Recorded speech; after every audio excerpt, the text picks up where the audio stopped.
Good afternoon. I'm up on the roof terrace and I'm trying to enjoy today before we get into the chaleur. We're going to have a heat wave. It starts tomorrow. It's pretty warm today, but it's not miserable.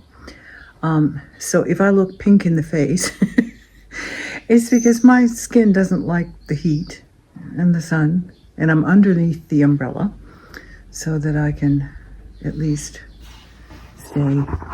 Let's see if we can see it. There you go. Yep. There you go.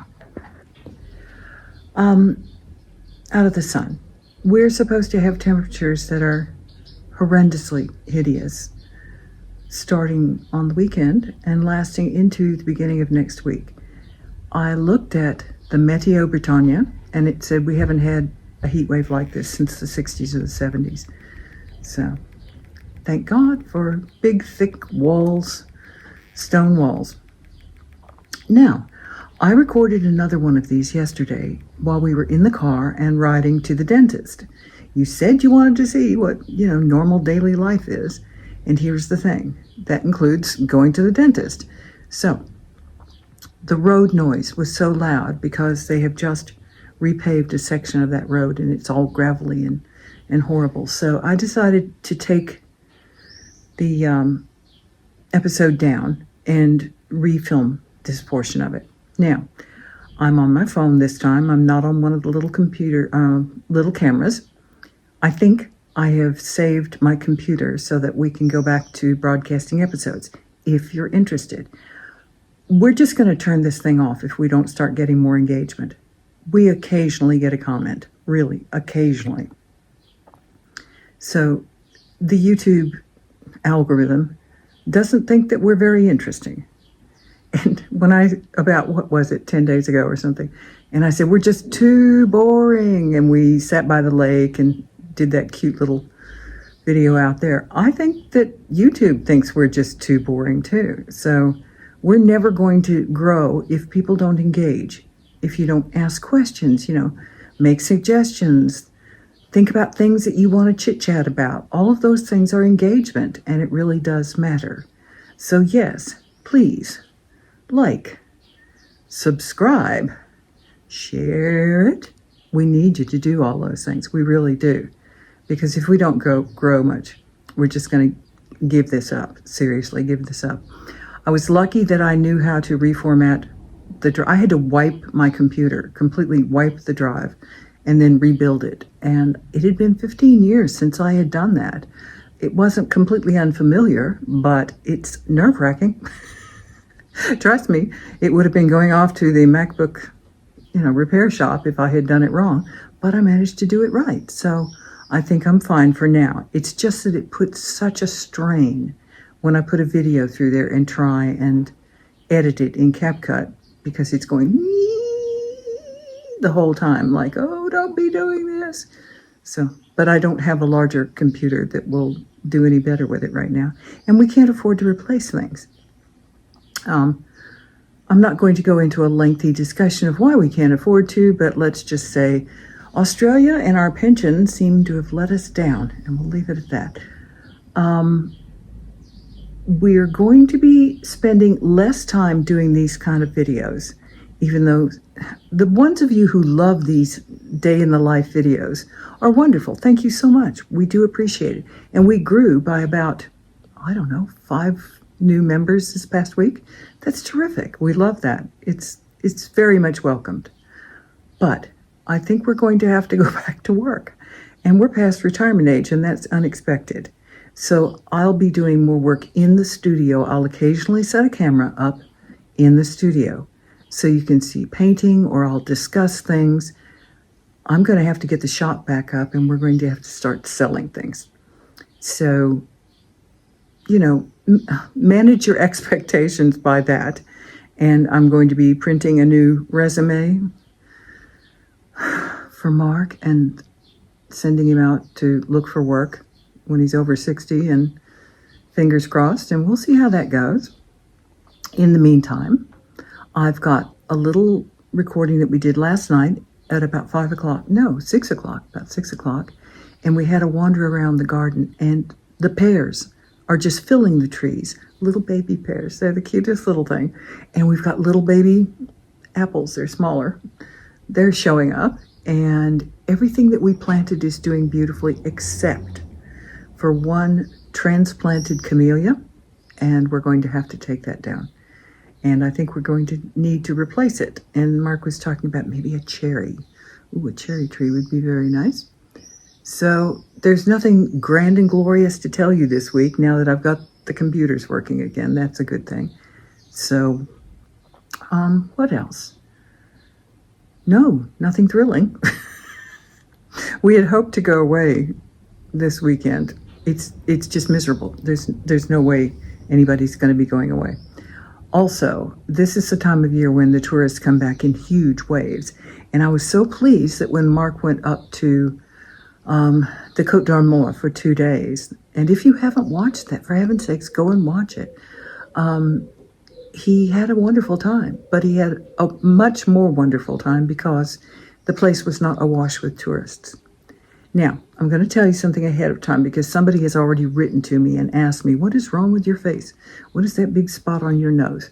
I don't know what it is. I absolutely don't know what it is. I've covered it up with some of that little cover-up stick thing. If you plan to move to France, you need to be aware that it's really hard to find a doctor. It's really hard to find a specialist. I have been looking for a dermatologist for 3 years. I've spent the last 2 days going through over 50 dermatologists. None of them are taking new patients. And when we saw our doctor the other day, and she refilled all of our prescriptions, I guess that was about 2 weeks ago, she said, you just have to go and knock on their door and, ask the secretary to put you into the books. And I thought, okay, but then it was very specific in many of the listings online. They said quite clearly, no, we are not taking any new patients. No, do not show up at our office and ask to be taken in. So I don't know where France is letting people down with this. I'm sorry. I know they don't have enough people who want to train to be dermatologists, but they need to import them if necessary. You cannot have a country that's as sunny as this. We have a really high rate of skin cancer in France, a really high rate, probably as high as Australia. And I was shocked by that when we moved back here because I didn't know that. We use sunblock. We stay under umbrellas. I'm not keen on the sun, full stop. I don't like being hot. No, I don't like being hot. No, that doesn't do it for me. So I need to find out, we've got a couple of spots, each one of us, that need to be looked at. What are we supposed to do? What is anybody supposed to do if you live in France and you can't find a doctor that you need?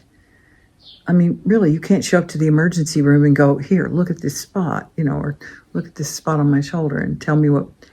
No, they have to take care of emergency situations.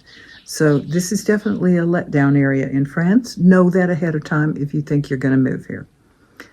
So I can't think of anything else to add right now. Do you have any questions? Do you have any questions about our lifestyle? Do you have any questions about what we do every day or things when I show you the garden? Do you have any questions about the garden? Mark's downstairs running the vacuum cleaner right now. That's why he's not sitting up here next to me. We're just trying to do a few things and get the house sorted out a little bit today because we're going to be we've got roll down shutters on the front of the window. And back here, you can probably see, we've got shutters these are the really old timber shutters because this is a really old house. This is the 1700s part of the house and the shutters close over. And then we have heavy thermal blinds on curtains on the inside. And you do that. If you don't have air conditioning, you do that. You do the shutting down thing and just have a few lights on in the house and you keep the house as cool as possible. You open it up in the evenings. You let the cooler air go through. It cools things off. A lot of people, a huge percentage of people in France, in Spain, in all of these European countries do not have air conditioning. So that's something else to think about. It's not the done thing in a lot of places. So, anyway, we'll leave it at that. Do like and subscribe and pass this on to your friends if you think it's interesting. If you don't think it's interesting, at one point we'll get a vibe for whether we want to just keep going or not. We need to know that this is interesting enough to even take all this time to film and edit, because it does. It takes a lot of time to film and edit.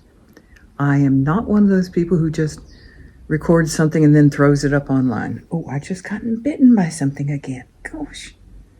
Oh, I don't like this time of year. There's this thing they call, I'm not sure the correct pronunciation. I've heard at least two different versions.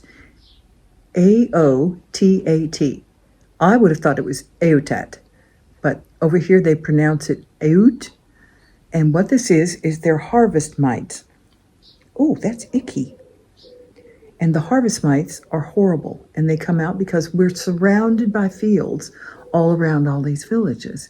And whether they're planting or whether they're harvesting or whatever, they're terrible in the summer. And it used to be only the summer. Now it's spring through to the autumn. Anyway, I'm complaining. Sorry about that. Deal with it.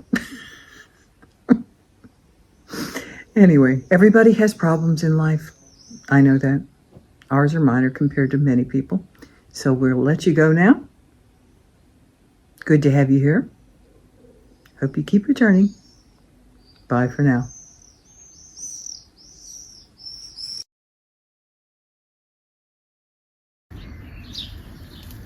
Oh, baby pears. Look at that.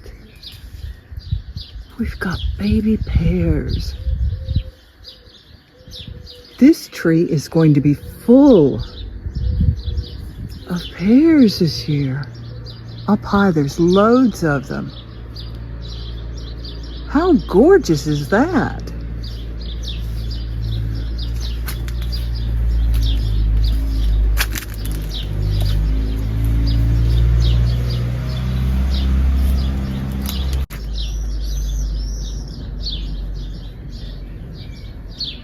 That makes me so happy.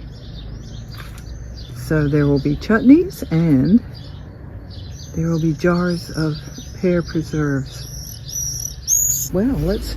Oh, look at the hydrangea.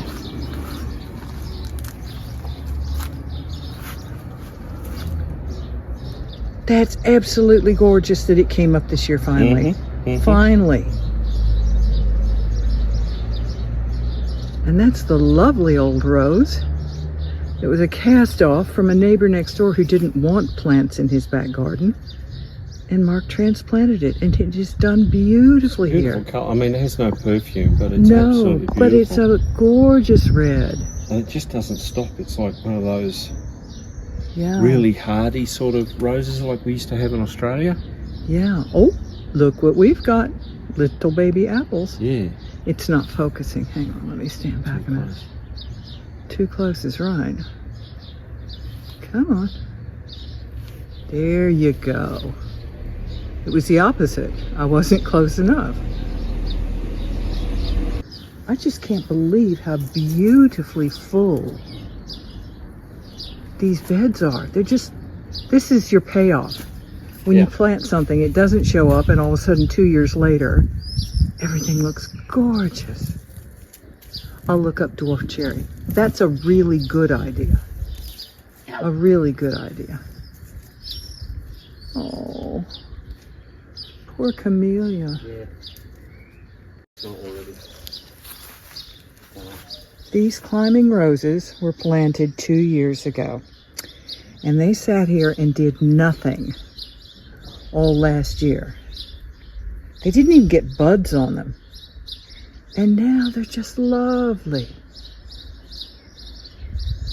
Absolutely lovely.